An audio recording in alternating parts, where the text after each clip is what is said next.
The governor of Texas has amended his lockdown executive order to free a salon owner who was jailed after refusing to close down her business. Gov. Greg Abbott's order bans confinement as a punishment for violating virus mitigation orders.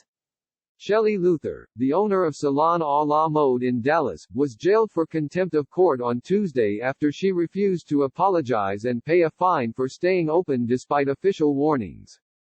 Texas is nearing 1,000 COVID-19 deaths. On Thursday, Gov. Abbott said in a news release, throwing Texans in jail who have had their businesses shut down through no fault of their own is nonsensical, and I will not allow it to happen. That is why I am modifying my executive orders to ensure confinement is not a punishment for violating an order. This order is retroactive to April 2, supersedes local orders and if correctly applied should free Shelley Luther.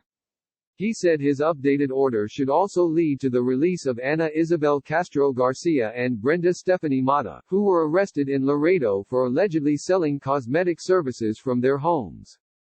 He added, as some county judges advocate for releasing hardened criminals from jail to prevent the spread of COVID-19, it is absurd to have these business owners take their place. Speaking from the White House, where he met President Trump on Thursday, Gov. Abbott told reporters, "We should not be taking these people and put them behind bars, these people who have spent their life building up a business."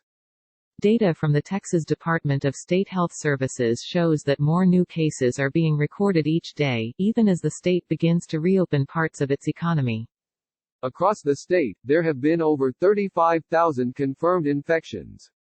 Supporters chanted, "Shelley's free," as she left the jail wearing a face mask on Thursday.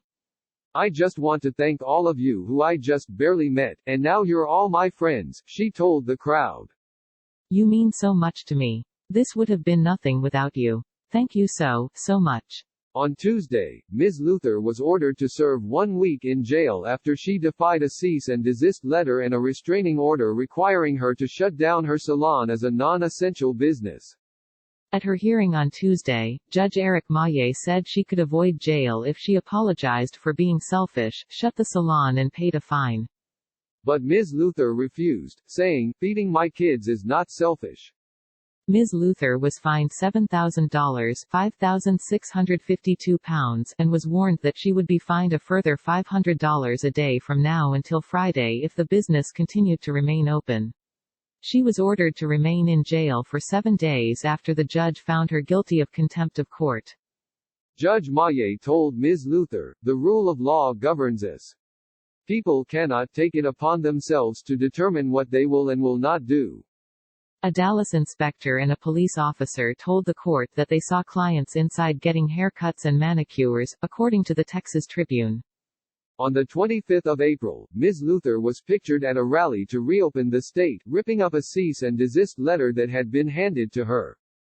Last week, she told her followers on Facebook that she had a right to remain open. On Thursday, the Texas Supreme Court ordered her freed from a Dallas County jail. Texas Attorney General Ken Paxton described the judge's order as a political stunt. "We just thought that was way over the top," he told CBS. "It was an abuse of discretion and that the judge should not put people in jail like her who are just trying to make a living." On Wednesday, Lieutenant Governor Dan Patrick tweeted that he would personally pay off Ms. Luther's fine. 7 days in jail, no bail and a $7,000 fine is outrageous, he wrote. No surprise Texans are responding. "I'm covering the $7,000 fine she had to pay and I volunteer to be placed under house arrest so she can go to work and feed her kids."